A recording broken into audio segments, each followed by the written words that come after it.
Nel 2018 fu vittima di un attentato nella sua abitazione di Padova. L'inchiesta, sentiti alcuni pentiti, ha portato ad un politico, il vicentino Filippi, che avrebbe ordinato il gesto contro il giornalista Ario Gervasutti, all'epoca direttore del giornale di Vicenza. La motivazione? Alcuni articoli sull'azienda del politico. Tra le novità di oggi, come riporta il Corriere del Veneto, la dinamica e retroscena sull'intimidazione, ripercorsi dal nostro direttore Luigi Baccialli a Focus TG con Gervasutti. Se non fosse una situazione drammatica e per fortuna non è stata tragica, ci sarebbe da ridere sinceramente, nel senso che cosa deve pensare una persona che scopre che qualcuno lo ha messo nel mirino e aveva chiesto a dei figuri di picchiarlo, e questi figuri probabilmente perché mi hanno visto che sono un po' grosso, insomma, hanno pensato bene che forse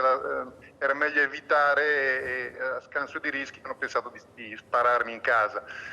Insomma, siamo alla farsa più che alla tragedia, per fortuna. Sono elementi ancora più sconcertanti, no? Che si aggiungono a quelli di cui già avevamo avuto notizia, Ario. Resta diciamo, lo sconcerto e il rammarico